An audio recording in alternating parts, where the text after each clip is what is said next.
నిరీక్షణ న్యూస్కు స్వాగతం. నేను మీ మ్యాజిక్ రాజా. యువత గంజాయి, డ్రగ్స్ వంటి మాదక ద్రవ్యాలకు దూరంగా ఉండి డ్రగ్స్ రహిత సమాజ నిర్మాణంలో భాగస్వాములు కావాలని పెద్దపల్లి డీసీపీ రామరెడ్డి పిలుపునిచ్చారు. గోదావరిఖని గణేష్ నగర్లోని ఒక ప్రైవేట్ ఫంక్షన్ హాల్లో గురువారం వన్ టౌన్ పోలీసుల ఆధ్వర్యంలో ఇంటర్ విద్యార్థులకు గంజాయి, డ్రగ్స్ వాడకం వల్ల కలిగే దుష్పరిణామాలపై అవగాహన కార్యక్రమం నిర్వహించారు. ఈ సందర్భంగా డీసీపీ రామరెడ్డి మాట్లాడుతూ, ఇంటర్మీడియట్ దశలో లభించే స్వేచ్ఛను విద్యార్థులు దుర్వినియోగం చేయవద్దని, మాదక ద్రవ్యాల బారిన పడి విలువైన భవిష్యత్తును నాశనం చేసుకోవద్దని సూచించారు.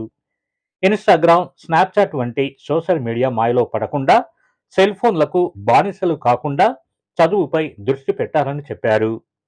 తల్లిదండ్రులు పిల్లల భవిష్యత్తుపై ఎన్నో ఆశలు పెట్టుకుని కష్టపడుతున్నారని, వారి ఆశలను వమ్ము చేయవద్దన్నారు. తెలంగాణను డ్రగ్స్ రహిత రాష్ట్రంగా తీర్చిదిద్దేందుకు ముఖ్యమంత్రి రేవంత్ రెడ్డి చేస్తున్న ప్రయత్నాలకు విద్యార్థులు, యువత సహకరించాలని కోరారు. ఇంకా ఈ కార్యక్రమంలో Godavarikhani ACP Madatha Ramesh, one town CI Indrasenareddy, ఎస్ఐలు Anusha, Manohar, C team constable Suddala Snehalatha తదితరులు పాల్గొన్నారు. సీఎం గారు రేవంత్ రెడ్డి గారు ఏదైతే ప్రతిష్టాత్మకంగా చేపట్టినటువంటి కార్యక్రమము డ్రగ్స్ రహిత తెలంగాణ రాష్ట్రాన్ని చూడాలనే ఏకైక లక్ష్యంతో ఈరోజు మనం అందరం ఇక్కడ సమావేశం అవ్వడం జరిగింది. మా ఏసీపీ గోదావరిఖని గారు చెప్పినట్టు ఇంటర్మీడియట్ తను ఇంగ్లీష్ లెక్చరర్ కాబట్టి మీకు చాలా కూలంకుషంగా చెప్పారు. కానీ నేను ఒకటే చెప్తాను, ఇంటర్మీడియట్ అనేది టర్నింగ్ పాయింట్.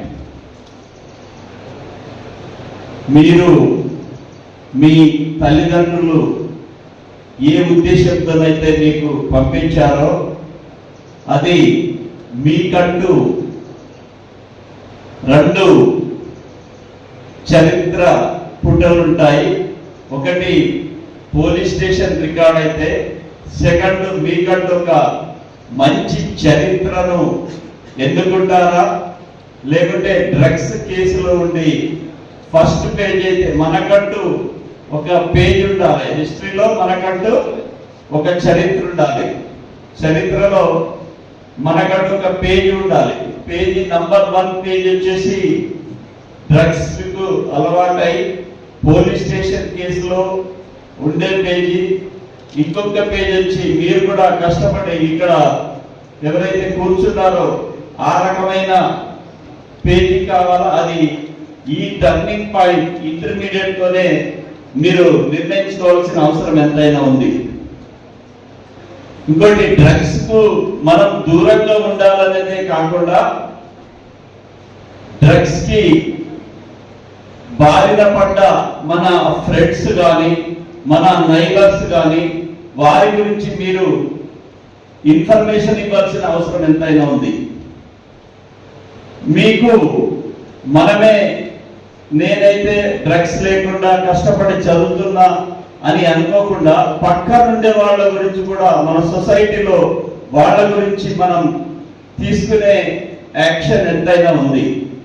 అది ఎవరైతే మన ఫ్రెండ్స్ కానీ నైబర్స్ కానీ ఈ డ్రగ్స్ కు బారిన పడతారో వాళ్ళని ఎమ్మటే 100 లేదా 1908 కి తెలియపరిచి మన తెలంగాణను డ్రగ్స్ రహిత రాష్ట్రంగా మార్చి ఉన్నత స్థాయిలో మీరందరూ ఎదగాలని, అందరూ మీ తల్లిదండ్రులు కోరుకున్న ఆశయాలను తగ్గట్టుగా అందరూ కష్టపడి పనిచేసి మన రాష్ట్రానికి మంచి పేరు తీసుకొస్తారని ఆశిస్తూ ముగిస్తున్నాను. మన నిరీక్షణ న్యూస్ను వాచ్ చేయండి, లైక్ చేయండి, సబ్స్క్రైబ్ చేయండి, మీ మిత్రులకు షేర్ చేయండి.